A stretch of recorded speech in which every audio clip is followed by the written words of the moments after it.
Voqea Arabiston yarim orollarining viloyatlaridan birida, ya'ni asrning poytaxti Abxada sodir bo'ldi.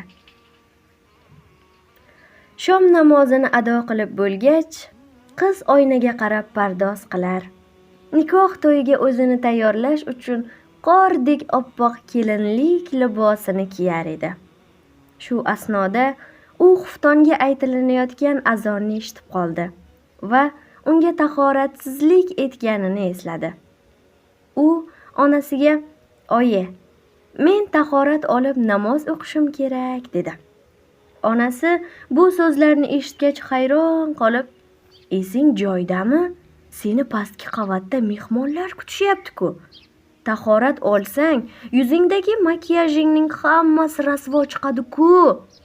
Qalamlaring, tushlaring oqib tushadi. Bas, yetar. Men sening onangman va ayni damda namozingni o'qisang, qattiq xafa bo'laman", dedi. Qiz shunda muloyimlik ila javob qilib dedi: "Oyijon, Allohga qasamki, men bu xonadondan namozimni ado qilmay chiqmayman." Onasi jahl qilib, "O'zi shundog'am vaqt oz. Namozdan so'ng yana pardoz qil desam, hatto uni o'qishga ham vaqt yo'q-ku. Seni pastda mehmonlar intizorlik bilan kutishyapti, tushunsang-chi. Qanday qilib sen ularning oldiga makiyajsiz tushmoqchisan? Qiz bola kelin bo'lganida ochilib ketish kerak.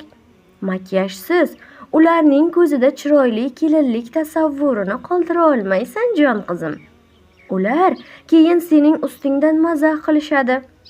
Qiz onasidan jilmayib so'radi: "Oyijon, men sizni mana shu jonli maxluqotlarning ko'zida chiroyli ko'rinishimni xohlaysizmi yoki shundan qo'rqyapsizmi? Unda meni yaratgan Xoliqning huzuridagi ahvolim qanday bo'ladi, oyijon? Men shundan qo'rqamanki, agar men uning yoniga namozimni o'tkazib yuborsam, uning oldida chiroyli bo'la olamanmi?" dedi-da, tahorat olishni boshladi. Yuzidagi barcha makiyajlar uchun surtilgan bo'yoqlar oqib tushdi. Keyin u namoz o'qishga kirishdi. Sajdaga borar ekan, u uning oxirgi sajdasi ekanligini bilmasdi.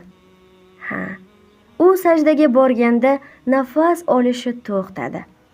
Robbisining itoatida mustahkam turib olgan muslima ayol uchun qanday ham buyuk maqomdagi hayot sahifalarining go'zal yakuni. Subhanalloh. U hayotining shunday muhim kunida ham Robbisi va uning itoatini birinchi o'ringa qo'ydi. Buning evaziga esa uning joni Allohga ibodatning eng ulug' holati sajdada olindi. U Robbisiga yaqin bo'lishni xohladi. Alloh esa uning ruhini o'ziga eng yaqin holatdagi vaqtida, ya'ni sajdada oldi.